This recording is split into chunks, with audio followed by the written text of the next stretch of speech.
ఈ వీడియోలో school attendance యాప్లో FF4 మార్క్స్ ఏ విధంగా ఎంటర్ చేయాలనేది ఈ వీడియోలో పూర్తిగా డీటెయిల్గా చూద్దాం. ముందుగా అటెండెన్స్ యాప్లోకి మనం లాగిన్ అవ్వాలి.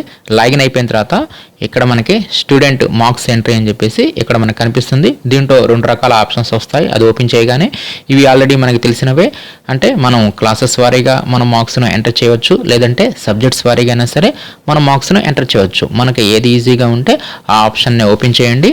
తర్వాత ఇయర్ని సెలెక్ట్ చేసుకోండి. నెక్స్ట్ ఇక్కడ మనకి FF4 అని చెప్పేసి ఇక్కడ మనకి FF4 మార్క్స్ ఎంట్రీ చేయడానికి ఆప్షన్ ఎనేబుల్ చేశారు. నెక్స్ట్ మీడియం సెలెక్ట్ చేసుకుంటాం, నెక్స్ట్ తరగతిని సెలెక్ట్ చేసుకుంటాం, నెక్స్ట్ సెక్షన్ సెలెక్ట్ చేసుకొని సెలెక్ట్ స్టూడెంట్ మీద క్లిక్ చేయగానే ఇక్కడ మనకి విద్యార్థుల పేర్లు ఇక్కడ మనకు కనిపిస్తాయి. ఇక్కడ మనం ఏ విద్యార్థికి అయితే మార్క్స్ను ఇప్పుడు ఎంటర్ చేయాలనుకుంటున్నామో ఆ విద్యార్థిని ఓపెన్ చేయండి. లేదంటే పైన సెర్చ్ స్టూడెంట్ నేమ్ అని చెప్పేసి మనం స్టూడెంట్ నేమ్తో కూడా సెర్చ్ చేసినా సరే మనకి విద్యార్థుల పేర్లు ఇక్కడ మనకి ఈజీగా కనిపిస్తాయి. కాబట్టి ముందుగా విద్యార్థిని ఓపెన్ చేయాలి. తర్వాత ఆ విద్యార్థికి సంబంధించి సబ్జెక్ట్స్ కనిపిస్తాయి. ఇక్కడ నేను క్లాసెస్ వారీగా ఓపెన్ చేశాను కాబట్టి ఆ తరగతిలో ఉన్న ఆ విద్యార్థికి సంబంధించి అన్ని సబ్జెక్ట్స్ వస్తాయి. అదే నేను సబ్జెక్ట్స్ వారీగా ఓపెన్ చేశాను అనుకోండి, మన యొక్క సబ్జెక్ట్స్కి మాత్రమే మనం ఏ విధంగా అయితే మ్యాపింగ్ చేసుకున్నామో ఆ విధంగా ఆ సబ్జెక్ట్స్ మాత్రమే ఇక్కడ మనకు కనిపిస్తాయి. ముందుగా మనం ఈ సబ్జెక్ట్స్ని ఓపెన్ చేయాలి. నెక్స్ట్ ఏం చేయాలంటే ఇక్కడ అటెండెడ్ నాట్ అటెండెడ్ ఉంది కదా, దీనిని ముందు సెలెక్ట్ చేయాలి. అంతేగాని ముందుగానే సేవ్ మీద క్లిక్ చేయవద్దు. దీనిని సెలెక్ట్ చేసిన తర్వాత అప్పుడు నెక్స్ట్ ఈ విధంగా రిటర్న్ లాంగ్వేజ్ వస్తుంది. దీంట్లో రిటర్న్ లాంగ్వేజ్ సెలెక్ట్ చేసేసుకొని ఇక్కడ టూల్స్ వారీగా ఇక్కడ మనం మార్క్స్ ఎంట్రీ చేయాలి. ఇక్కడ టూల్ 1, టూల్ 2, టూల్ 3 వచ్చేసరికి 5, 5, 5 ఈ విధంగా ఉంటాయి.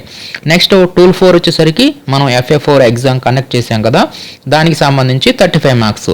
ఇక్కడ టూల్ 1 వచ్చేసరికి క్లాస్ రూమ్ అబ్జర్వేషన్స్, టూల్ 2 వచ్చేసరికి రిటర్న్ వర్క్స్, టూల్ 3 వచ్చేసరికి ప్రాజెక్ట్ వర్క్స్. ఇక్కడ ఎన్నెన్ని మార్క్స్ వచ్చాయనేది ఇక్కడ మనం ఇక్కడ ఇచ్చేస్తాము. ఇచ్చేసిన తర్వాత టూల్ 4లో మనం ఎగ్జామ్ కండక్ట్ చేసినప్పుడు ఎన్ని వచ్చాయో ఇచ్చేసేసి ఫైనల్గా సేవ్ మీద క్లిక్ చేస్తే ఈ సబ్జెక్ట్స్ అనేవి సేవ్ అవుతాయి. ఈ విధంగా అన్ని సబ్జెక్ట్స్ని ఇవ్వాల్సి ఉంటుంది. ఈ విధంగా అన్ని సబ్జెక్ట్స్ ఇస్తే ఈ విధంగా బ్లూ కలర్లోకి వస్తుంది. తర్వాత ఏం చేయాలంటే కంపల్సరీగా సబ్మిట్ మీద క్లిక్ చేయాలి. అలా క్లిక్ చేస్తే సబ్మిటెడ్ సక్సెస్ఫుల్లీ అని చెప్పి వచ్చినప్పుడే ఈ మార్క్స్ అనేవి ఆన్లైన్లో సేవ్ అవుతాయి. బ్యాక్కి వెళ్తే ఆ విద్యార్థి పేరు కూడా ఇక్కడ మనకి గ్రీన్ కలర్లోకి మారటం జరుగుతుంది. ఇలా గ్రీన్ కలర్లోకి వచ్చిందంటే అన్ని సబ్జెక్ట్స్ మార్క్స్ ఇచ్చినట్లే. అంటే ఇక్కడ మనం ఒక సబ్జెక్ట్ యొక్క మార్క్స్ ఇచ్చినంత మాత్రాన గ్రీన్ కలర్లోకి రాదు.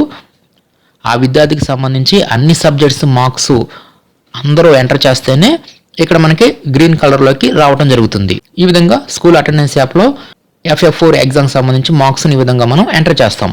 నెక్స్ట్ ఇక్కడ మనం మార్క్స్ని ఎంటర్ చేసేటప్పుడు ఇక్కడ మన యొక్క వ్యక్తిగత లాగిన్లో మనకి సంబంధించి క్లాసెస్ మాత్రమే కనిపిస్తున్నాయి. అలా కాకుండా మన పాఠశాలలో ఉన్న అన్ని తరగతులు అన్ని సబ్జెక్ట్స్ ఒకే లాగిన్లో కనిపించాలనుకోండి, అన్ని తరగతులకి ఒకే లాగిన్లో మనం మార్క్స్ ఎంటర్ చేయవచ్చు. అది కొన్ని సందర్భాల్లో ఈజీగా ఉంటుంది. ఎందుకంటే కొంతమంది టీచర్లు రిటైర్ అయ్యారనుకోండి, లేదంటే డెప్యుటేషన్లో వేరే స్కూల్లో పనిచేస్తున్నారు అనుకోండి, అలాంటప్పుడు మనం ఏ తరగతి యొక్క మార్క్స్ అయినా సరే మనం ఎంటర్ చేయవచ్చు. అది ఎలా ఎంటర్ చేయాలని చూద్దాం. ముందుగా వ్యక్తిగత లాగిన్లో నుంచి లాగౌట్ అయిపోండి. నెక్స్ట్ ఇక్కడ యూజర్ నేమ్ వద్ద మన పాఠశాల యొక్క డైస్ కోడ్ ఇవ్వండి. నెక్స్ట్ ఆ డైస్ కోడ్కి సంబంధించి ఈ అటెండెన్స్ యాప్లో ఏ పాస్వర్డ్ అయితే సెట్ చేసామో అటెండెన్స్ యాప్కి సంబంధించి స్కూల్ పాస్వర్డ్ ఈ క్యాప్చా కోడ్ ఇచ్చేసేసి లాగిన్ మీద క్లిక్ చేయాలి. ఇలా లాగిన్ అయిపోయిన తర్వాత ఈ డైస్ కోడ్ లాగిన్లో స్టూడెంట్ మార్క్స్ ఎంట్రీ అని చెప్పి ఉంటుంది. నెక్స్ట్ ఇక్కడ ఇయర్ని సెలెక్ట్ చేసుకోండి. నెక్స్ట్ ఇక్కడ మనం FF4 అని సెలెక్ట్ చేసుకున్న తర్వాత మీడియంని సెలెక్ట్ చేసుకున్న తర్వాత ఇక్కడ క్లాసెస్ వచ్చేసరికి మన పాఠశాలలో ఉన్న అన్ని క్లాసెస్ కనిపిస్తాయి. ఇది ప్రైమరీ లాగిన్ కాబట్టి 5 తరగతులు మాత్రమే చూపిస్తుంది. అదే హై స్కూల్ లాగిన్ అనుకోండి, హై స్కూల్కి సంబంధించి హై స్కూల్ క్లాసెస్ చూపిస్తాయి.